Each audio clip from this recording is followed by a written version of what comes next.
ఆంధ్రప్రదేశ్, తెలంగాణలో బయటి రాష్ట్రం నుంచి మార్వాడి రావడంతో రాబోయే కాలంలో పని సంక్షోభం తప్పదని నిపుణులు హెచ్చరిస్తున్నారు. ఇప్పటికే పలు కీలక రంగాల్లో ఇతర రాష్ట్రాల ప్రజలు పాతుకుపోయారని, ఇది ఇలాగే కొనసాగితే తెలుగు రాష్ట్రాల్లో ఆర్థిక సంక్షోభం ఏర్పడే అవకాశం ఉందని నిపుణుల అభిప్రాయం. బీహార్ వాళ్లు ఇటుక బట్టి నుంచి వరి నాట్లు, పత్తి ఏరేదాకా అన్ని రకాల కూలీ పనులు చేస్తున్నారు. ఒరిస్సా వాళ్లు అన్ని రకాల కార్మికులుగా, వంటకాల తయారీదారులుగా చేస్తున్నారు. రాజస్థాన్ వాళ్లు టీ స్టాల్ మరియు హోటల్, శానిటరీ షాపుల నిర్వహణ చేస్తున్నారు. రెండు తెలుగు రాష్ట్రాల్లో షాపులు వీళ్లవే. ఉత్తరప్రదేశ్ వాళ్లు టైల్స్ వేసే పని నుంచి పెయింటింగ్, అన్ని రకాల ఇంటి లోపలి అలంకరణలు చేస్తున్నారు. కేరళ వాళ్లు ఇంగ్లీష్ బోధించే టీచర్లుగా పనిచేస్తున్నారు. కర్ణాటక వాళ్లు భవన నిర్మాణ కూలీలుగా పనిచేస్తున్నారు.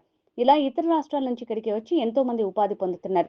రెండు తెలుగు రాష్ట్రాల వాళ్లు మాత్రం మందు, మాంసం ఎవడు పంచుతాడు, ఎవడు ఎక్కువ డబ్బులు ఇస్తాడు అంటూ పూటకో జెండా చేతిలో పట్టుకుని తెలిసిన పనిని, చేతిలో ఉన్న వృత్తిని వదిలేసి సమయాన్ని వృధా చేస్తూ ఉచితాలకు, వ్యసనాలకు బానిసలై జీవితాలను నాశనం చేసుకుంటున్నారు. ఇదిలాగే కొనసాగితే రాబోయే కాలంలో ఆంధ్రప్రదేశ్ మరియు తెలంగాణ సంపదను ఇతర రాష్ట్రాలు తీసుకుని పోతే మనవాళ్లు దివాలా స్థితికి వస్తారు.